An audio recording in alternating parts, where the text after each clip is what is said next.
লখিমপুৰৰ দুজন ছাত্ৰই উজ্বলালে অসম জ্ঞানভূমি একাডেমীৰ নাম।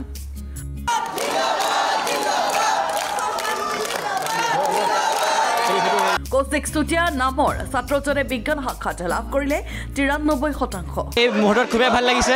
আমাৰ যিটো ৰিজাল্ট পাইছোঁ সেই ৰিজাল্টত গোটেইখিনিয়ে আনন্দ পাইছে, আচাৰ্য ছাৰ বাইদেউসকলে ভাল পাইছে। গতিকে এই ৰিজাল্টক লৈ খুবেই সুখী অনুভৱ কৰিছোঁ। হয়, নিশ্চয়কৈ এটা খুব ভাল লগা মুহূৰ্ত আমাৰ বাবে। এটা বিজ্ঞান শাখাত 93% উত্তীৰ্ণ হৈছোঁ, গতিকে খুব ভাল লাগিছে। ভৱিষ্যতে এজন ভাল চিকিৎসক হোৱাৰ এজন সপোন দেখিছোঁ। মই উঠি অহা ছাত্ৰ ছাত্ৰীক এটাই ক'ব বিচাৰিছোঁ যে তেওঁলোকৰ পাঠ্যক্ৰমবোৰ ভালদৰে পঢ়ি যাওক আৰু দেশৰ কাৰণে, জাতিৰ কাৰণে কিবা এটা যাতে কৰাৰ এটা মনত হেঁপাহ পুহি ৰাখক, তাকে জনাব বিচাৰিছোঁ। আৰু কলা শাখাত কুকিল সোণোৱালে লাভ কৰিলে 91%। শাখাৰ ছাত্ৰ আছিলোঁ, মই 91.2% পাবলৈ সক্ষম হৈছিলোঁ। হয়, আজি মনটো মোৰ খুবেই ভাল লাগিছে। মই নিজকে গৌৰৱ অনুভৱ কৰিছোঁ, কাৰণ মই কলেজৰকো এটা গৌৰৱ অনুভৱ কৰাব পাৰিছোঁ। সেইকাৰণে নিজকে মানে সফল হৈছোঁ যেন অকণমান লাভ হৈ। এই ফলাফলত আনন্দিত হৈ পৰে বিদ্যালয় কৰ্তৃপক্ষৰ লগতে ছাত্ৰ ছাত্ৰীসকল।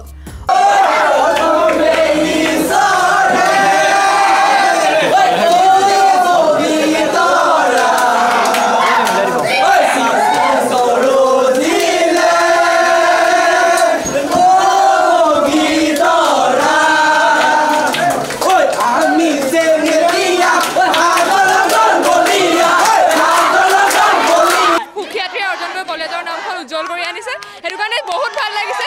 যিহেতু এনেকৈ আগুৱাই যাওক আৰু আমিও তেনেদৰে যাতে আগুৱাই যাব পাৰোঁ, ইয়াতকৈও ভাল ফলাফল অৰ্জন কৰিবলৈ এয়া কামনা কৰিলোঁ। লগতে বহুত সুখী, অসম জ্ঞানভূমিয়ে সঁচাকৈ বহুত ডিষ্ট্ৰিক্টৰ ভিতৰত যিহেতু টপ কৰি পেলাই সুফল এটা কঢ়িয়াই আনিছে, চ' বহুত সুখী।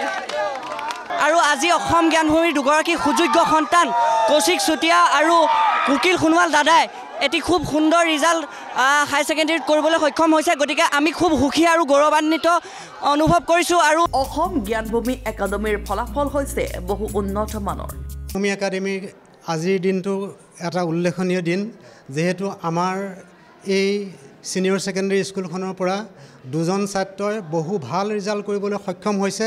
তাৰ বাহিৰেও এজ এ হ'ল আমাৰ সামগ্ৰিকভাৱে আমাৰ ৰিজাল্ট এইবাৰ বহুত ভাল।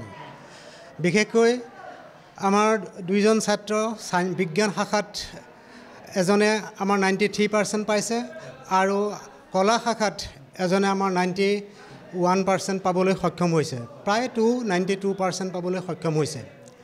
আমাৰ কলা শাখাৰ মুঠতে 32জন এই পৰীক্ষাত অৱতীৰ্ণ হৈছিলে।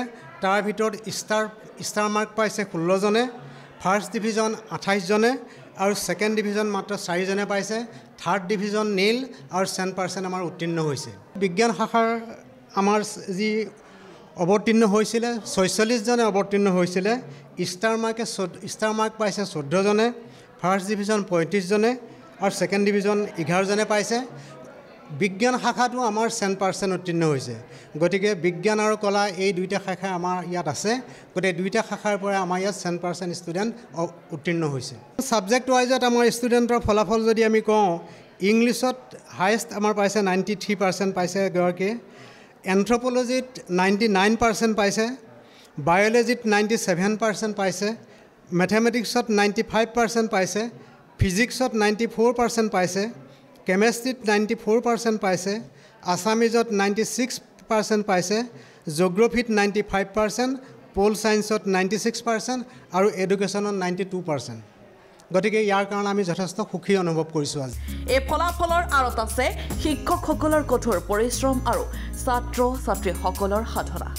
আমাৰ শিক্ষকসকলৰ যি একাগ্ৰতা আৰু তেখেতলোকে একাণপতীয়াকৈ শিক্ষাৰ দিশত যিখিনি অৰিহণা তেওঁলোকে যোগালে আৰু ছাত্ৰ ছাত্ৰীসকলে সেইখিনি আয়ত্ব কৰিবৰ কাৰণে তেওঁলোকে অহোপুৰুষাৰ্থ যত্ন কৰিছিলে।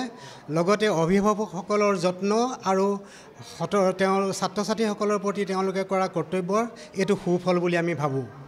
প্ৰকৃতে মেট্ৰিকৰ ৰিজাল্ট আমি চাইছোঁ যে কোনখিনি ষ্টুডেণ্টক আমি বেছি গুৰুত্ব দিব লাগিব। কম নম্বৰ পাইছে বুলি আমি তেওঁলোকক কেতিয়াও অৱহেলা নকৰোঁ। হায়েষ্ট পাৰ্চেণ্ট বা যিসকলে ফাৰ্ষ্ট ডিভিজন বা ষ্টাৰ মাৰ্ক মেট্ৰিকত পাই আহিছে তেওঁলোকক যি ধৰণে গুৰুত্ব দিওঁ, কম নম্বৰ পোৱা ছাত্ৰ ছাত্ৰীসকলকো আমি সমানেই গুৰুত্ব দিওঁ। মই কেইটামান উদাহৰণ দিব পাৰোঁ যে আমাৰ ইয়ালৈ আহোঁতে মেট্ৰিকত 65% পোৱা এজন ছাত্ৰ ইয়াত 84% পাই উত্তীৰ্ণ হ'ব পাৰিছে 59% পাই অহা এজন ছাত্ৰই 72% পাইছে 59% পোৱা বেলেগ এগৰাকীয়ে 76% পাইছে 45% যেনে তেনে ছেকেণ্ড ডিভিজন পাই আহিছে এই 45% পোৱা ছাত্ৰজনে 75% পাই আমাৰ ইয়াৰ পৰা উত্তীৰ্ণ হ'বলৈ সক্ষম হৈছে যথেষ্ট ভাল তেনেকৈ 42% 54% এনেকুৱা পাই অহাবিলাকেও 80%ৰ ওপৰ পাবলৈ সক্ষম হৈছে আমি তেওঁলোকক কলেজৰ যিখিনি সময় ক্লাছৰ যিখিনি সময় সেই সময়খিনিৰ বাহিৰেও ব্যক্তিগতভাৱে তেওঁলোকৰ ঘৰলৈ গৈও আমি তেওঁলোকৰ পঢ়া শুনা তদাৰক কৰোঁ আৰু আমাৰ হোষ্টেলত যিসকল ছাত্ৰ ছাত্ৰী থাকে বয়জ হোষ্টেল আৰু গাৰ্লছ হোষ্টেল দুটা হোষ্টেল আমাৰ আছে সেই ছাত্ৰ ছাত্ৰীসকলক সন্ধিয়াৰ লগে লগে 6 বজাৰ লগে লগে আমি বিদ্যালয়লৈ লৈ আহোঁ আমাৰ শিক্ষকসকল তেওঁলোকৰ লগত থাকে আৰু সমূহীয়াভাৱে বিদ্যালয়তে আমাৰ যিখন কলেজ ইয়াতে তেওঁলোকে শিক্ষা বা পঢ়া শুনাখিনি অব্যাহত ৰাখিব পাৰে কিবা বুজিবলগীয়া থাকিলে তেওঁ শিক্ষক লগতে থাকে শিক্ষকসকলৰ পৰা লগে লগে বুজি লয় আৰু এইদৰে তেওঁলোকে নিজকে প্ৰস্তুত কৰিব পাৰিছে আৰু সেইদৰে ভাল ফলাফল দেখুৱাব পাৰিছে অসম জ্ঞানভূমি একাডেমীয়ে কম সময়ৰ ভিতৰতে শিক্ষা জগতত লাভ কৰিছে প্ৰতিষ্ঠা ব্যুৰ ৰিপৰ্ট লখিমপুৰ টুডে